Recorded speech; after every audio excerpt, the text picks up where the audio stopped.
Hello po, magandang araw po sa ating lahat. Ngayon,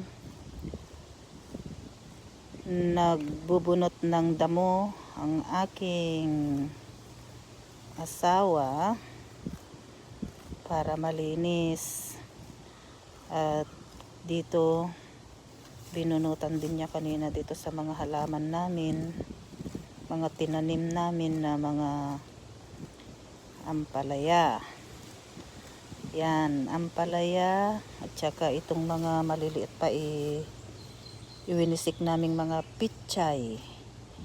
Yan, meron kaming bantay na owl. Ito daw ay takot yung mga squirrel. Ito yung mga kwan namin.